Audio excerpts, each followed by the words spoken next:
everyone. I've prepared some premium steaks.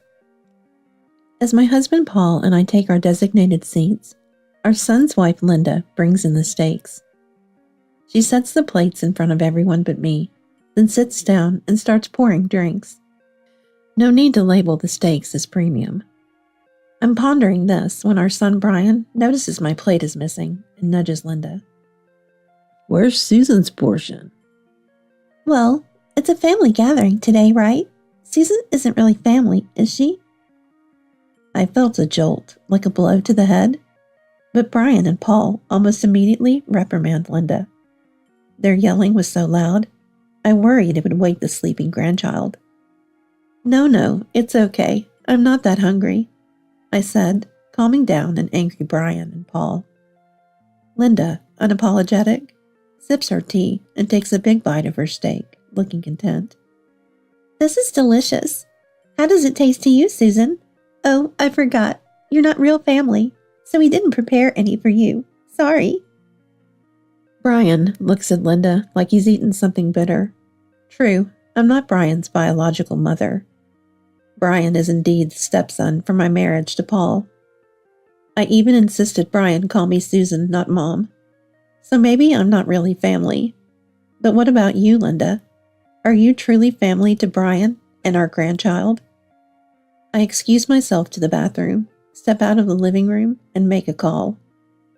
The peaceful, sleeping face of my grandchild flashes in my mind, and I press the call button on my mobile phone, my heart tightening with regret. My name is Susan. I married Paul, a divorced man, and raised his son, Brian. I met Brian when he was 7, a straightforward and affectionate boy, who quickly grew fond of me. When I officially married Paul, I was serious with young Brian. You don't have to call me Mom. Susan? That's fine, I said. Initially opposed to marrying a man with a child, my parents eventually understood and accepted Paul's character, allowing us to live happily as a real family. Brian moved out as an adult, living nearby. I always thought, if he's just minutes away in an apartment, why not stay at home with us? However, guys have their things, you know, Brian replied. What does that mean, guys have their things? Are you saying women don't? No, not like that. Guys have their stuff, and so do women. Yeah, even dogs and cats have their own things. Life became really easier and much more leisurely after Brian moved out and became independent. Paul runs an interior design company, working in the same office with Brian to prepare him to take over the business. As a housewife, after seeing Paul off to work in the early morning and finishing household chores, my greatest pleasure is sitting on my favorite sofa and reading. But to be honest, I'm not much of a reader. I tend to get sleepy just a few pages in. In fact, I read more to sleep comfortably. I feel a bit guilty for the authors whose books are used for such purposes. That's why I sometimes borrow children's encyclopedias from the library. Lately, I've been enjoying a rather plain hobby, looking through bird encyclopedias and matching the sounds I hear from the nearby grove to their sources. Gazing at the new greenery outside my window, the comforting chirps of birds from the encyclopedia resonate. Sitting on the sofa with the bird encyclopedia, I almost laugh looking at Paul's profile as he gazes at the sky. Cuckoos lay their eggs in other birds' nests, you know. Bird parasitism, right? Saw it on TV.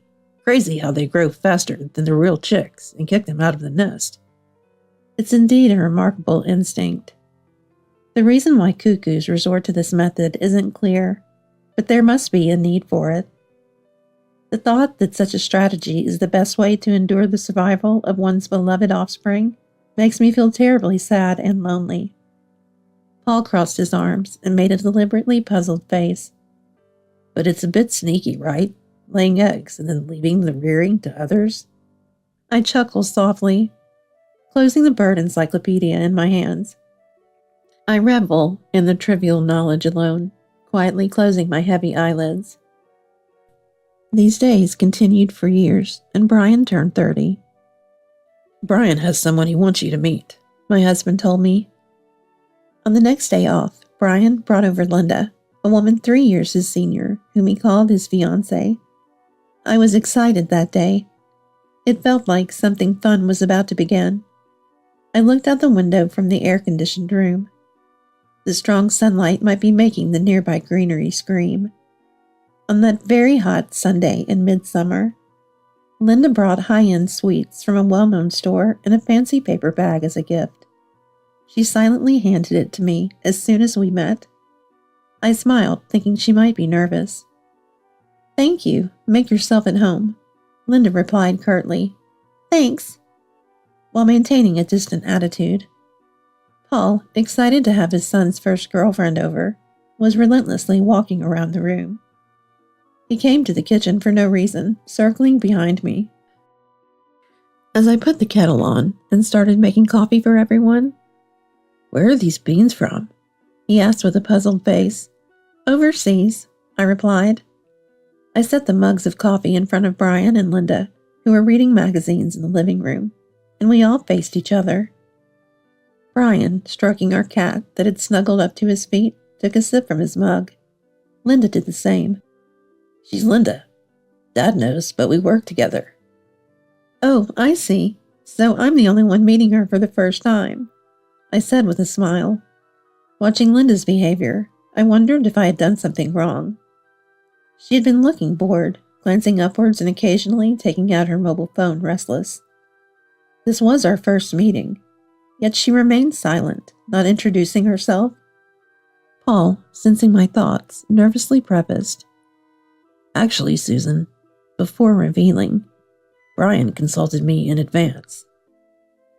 The visit was not only to introduce Brian's girlfriend, but also to announce Linda's pregnancy. It was unexpected, but Brian, who adores children, was thrilled and promptly proposed.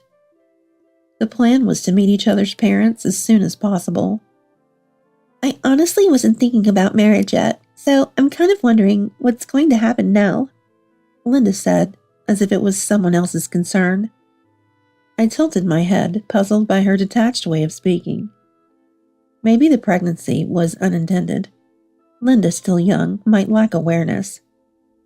As an experienced older woman, I wondered if there was any way I could help. "If you ever need anything, I'm here to help," I offered with the warmest smile I could muster.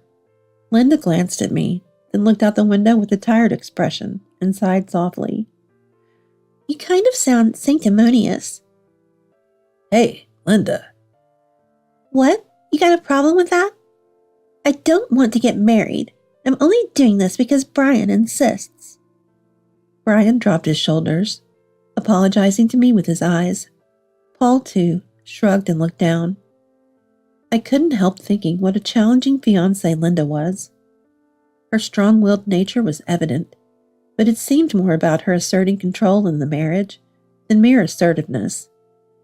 Well, if Brian is fine with it, then it's okay, I suppose. "Anyway, we want to do our best as a family of 3 with the child that's coming," Brian said earnestly. He already looked like the head of a family. Seeing his grown-up face, I couldn't help but shed a tear, thinking of him as a child.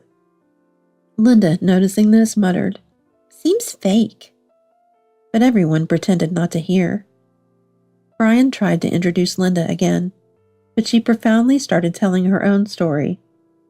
Her parents owned a successful business, now mostly run by employees, as they had retired.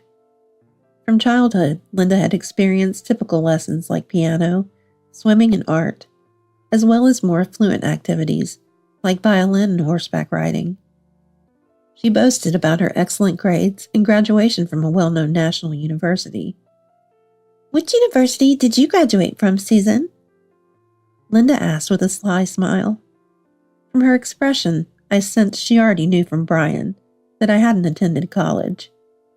Indeed, I didn't go to college due to my family's financial situation and had to work, but I'd always tried to compensate by reading various books. Glancing at the unread books piled in the corner, I smiled wryly. "I didn't go to college. My family was quite poor, so I had to work. Ah, I see. So you married for money as a second wife? Impressive. Linda burst into laughter. Stop it, Linda. That's rude to Susan. Brian rebuked her sharply. Linda pointed at Brian's face. I'll be bearing the heir to your company. I want to make it clear who should be prioritized. She declared. She was assertive, stating she was fine with not marrying, and even open to divorce if necessary. Her intimidating stance surprised me, and I received another silent apology from Brian. This was probably the worst first meeting, but I kept smiling, reassuring myself it was for Brian's sake. As time passed, the endless summer ended. Before I knew it, the scorching heat was replaced by a bitter winter, making me almost forget the existence of the hot season. In early summer, the cuckoos in the grove on the other side of the house were a daily alarm with their loud cries, but even that stress faded with the season change. On a frosty morning when my breath turned white, I received a call about Linda giving birth to a boy. Brian's voice over the phone was excited, overwhelmed with the joy of becoming a father. He's born! Susan, he's born! He exclaimed. Calm down. I calmly told Brian to keep his composure. Keep this Sunday free. I want to visit, I told him. Later, I went shopping alone for a gift. Knowing Linda's strong personality, I expected she might find fault with any gift. I chose a high-end baby outfit from a famous brand, had it wrapped and headed home. On my way home, I happened to pass by Brian and Linda's house and saw an unfamiliar man ringing their doorbell. I didn't plan to pay much attention, but then I saw Linda come out and chat cheerfully with the man. Something felt odd, so I discreetly took a photo with my phone. Seeing the man enter their house at Linda's invitation, I felt uneasy. Then, on the following Sunday, I visited my son and his wife's home with gifts to celebrate the birth of my first grandchild. Brian happily led me and Paul to the baby bed where our grandson lay sleeping. Paul and I admired the baby, discussing who he resembled while he slept peacefully. Everyone, I prepared some premium steaks. As Paul and I sat in our designated seats, Linda brought in the steaks and set plates in front of everyone but me. She then sat down and started pouring drinks. I was puzzled by her labeling the steaks as premium. When I hesitated, Brian noticed my missing plate and nudged Linda. Where's Susan's portion? Well, today's a family gathering, right? Susan isn't really family, is she? I felt shocked, but Brian and Paul immediately reprimanded Linda. Their loud voices made me worry they might wake the baby. No, it's okay. I'm not that hungry. I calmed the angry Brian and Paul. Linda, unfazed, sipped her tea and happily ate her steak. This is delicious. How does it taste, Susan? Oh, sorry. We didn't prepare any for you, since you're not real family. Brian stared at Linda with a bitter look. True, I'm not Brian's biological mother. Brian, Paul's son from his previous marriage, even calls me Susan, not Mom. So maybe I'm not really family. But what about you, Linda? Are you really family to Brian and our grandchild? I excused myself to the bathroom, leaving the living room to make a phone call. Thinking of my peacefully sleeping grandson, I pressed the call button, feeling sorry. Soon, the doorbell rang. Wondering who it could be, Brian and the others didn't move, so I went to the door. Opening it, I greeted. It's been a while. I invited the visitor inside. In the living room, Paul and Brian were speechless. Nancy, why? I had called Nancy, Paul's ex-wife and Brian's biological mother. Nancy and Paul, both busy entrepreneurs, had divorced amicably due to their inability to manage family life. Knowing this, I had insisted to Paul that Brian maintain a relationship with Nancy. Eventually, we all became comfortable dining together, understanding it was unconventional. When Brian was getting married, Nancy suggested they stop meeting to avoid bad optics. Linda, unfamiliar with Nancy, was confused and struggled to respond to the sudden appearance of this woman. Nancy, without preamble, placed several photos on the table where everyone could see them. In the photos, Linda was arm in arm, smiling with a young man who was not Brian. "These are Linda and her ex-boyfriend, aren't they?" Her tone was sharp, a mix of question and confirmation. Linda, undisturbed by Nancy's provocative demeanor, responded, "Who are you? Do you enjoy taking secret photos?" Ignoring Linda, Nancy pulled out a card holder from her jacket and handed Linda a business card. Linda glanced at it briefly, noticing Nancy's name and her title as a detective. Linda frowned at me, as if accusing me of hiring the detective, then sat back down in her chair, arms crossed. "So Susan has a lot of free time. Hiring a detective to get photos of me accidentally meeting my ex? Must be satisfying for you." The photo alone wasn't conclusive proof of infidelity. "Sorry, if you wanted more steak, you could have just asked," Nancy said, unflinching. She stayed in her role as detective, not revealing her connection to Paul, and presented her findings. Linda was still romantically involved with her ex, even after marrying Brian. And they never actually broke up. When Nancy received the ex's name as David, Linda flinched momentarily, then glared at Nancy. "But, so what?" Linda snapped. Nancy, with a refined smile, "I gave this David a little money to share his story. He had quite an interesting tale." She continued. Fear twisted Linda's face. As I watched Linda's expression, I felt as if the temperature in the heated room was dropping rapidly. The one responsible for this chilling atmosphere continued to explain with a mischievous smile. I already knew the story.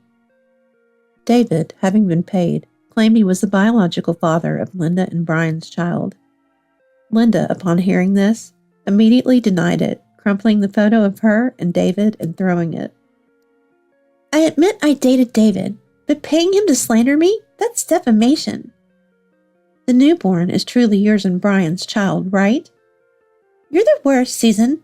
I don't want anything to do with you anymore. Brian, we're not meeting these people again. Get control of Paul's company fast." Linda yelled shrilly. I went to Brian and whispered in his ear, "Bring the birth records." Brian looked at me with a sad expression, as if searching for the real intention in my eyes. Eventually he stood up, fetched the records from a dresser, and handed them to me. Opening them, I saw the blood types listed. The blood type was incompatible with what could be expected from Linda and Brian's combination. Reacting to this, I exclaimed, "I don't mind doing a DNA test. That child isn't Brian's." After my declaration, silence fell upon the room, soon broken by the loud cries of the baby from another room, filling me with deep unease. We all remained silent for a while. Brian then stood up, picked up the baby from the bed, and began to soothe him. His awkward embrace, coupled with a fearful look, seemed like he was about to cry. Watching this, I regretted not revealing the truth sooner. The child Brian was holding was someone else's, as he well knew. It was a child he had no reason to love. The cuckoo's egg laid in another bird's nest I read about in the bird encyclopedia is often kicked out or abandoned by the parent bird, recognizing it as not their own. That child's cries or suffering are no longer Brian's concern, I thought. I wanted to take the baby from Brian, hand it to Linda, and throw them out, but I couldn't. I am tormented by such conflict. Nancy continued exposing Linda. Linda wasn't a president's daughter as claimed. Her parents didn't even have stable jobs. They were gamblers, and Linda, from a poor family, hadn't properly attended high school. She had been instructed to lie to friends and had maintained the lie about being a president's daughter since the beginning of her relationship with Brian. I had always been suspicious of Linda's manners and speech, lacking the polish of a quality education. But considering Brian's excitement about the baby, I couldn't bring myself to investigate Linda. Brian, who had been silently comforting the child, eventually put him back in the crib. He hesitated, holding the small hand, then let go. So you plan to make me raise that guy's child? Wait, this is insane. Everyone's framing me. That child might still be yours, Brian. The blood type could be wrong.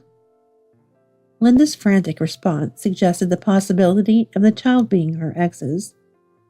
Brian asked Nancy, "You have it ready, right?" Nancy nodded, producing an unsigned divorce petition.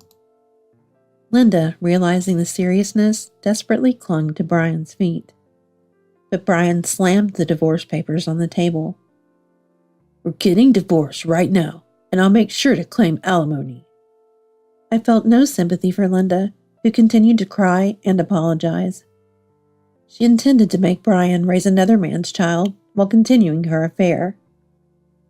"It turns out you were the one who married for money, not me." Until the very end, Linda glared at me with a look filled with hatred. She kept glaring at me, endlessly, relentlessly. Eventually, Linda and Brian divorced. Linda admitted to the affair, but remained vague about the paternity of the child, insisting on child support. Initially, Brian showed some sympathy towards Linda, but after I warned him that the half measures would only invite more trouble, he decided to take decisive action. When the DNA test results confirmed the child was not Brian's, something inside me, perhaps what could be called a conscience, quietly dissolved. The competent lawyer Nancy had arranged a hefty compensation from Linda. Linda's ex-boyfriend David, burdened with a significant debt and not wanting to get involved, quickly abandoned her and fled. With no savings or income from Linda or her parents, it was determined they couldn't care for the child, who was then put up for adoption. Linda, having lost her lover and child, became lonely and mentally ill, requiring medical treatment. Years later, Brian remarried a wonderful woman Nancy introduced him to, and they had a child. I made sure his new wife knew everything about the previous ordeal, ensuring that Brian had nothing to feel guilty about. She was understanding, even inviting Nancy to the celebration dinner when their child was born, which included Paul and me. There, the same steak was served, now a source of laughter among us. The steak debacle would eventually fade into a distant memory. Seeing Brian gaze sadly at his newborn, I impulsively patted his back. Just focus on raising your own child. If you worry about others, you'll neglect what's most important. I know, but... Brian is the father of this child. For now, that's all there is. I'm still troubled. Despite being someone else's child, I can't help but wonder about the life of the child abandoned by its parents. I live with this worry always. I bite into the steak, a few tears escaping. These tears are for Linda, just a little.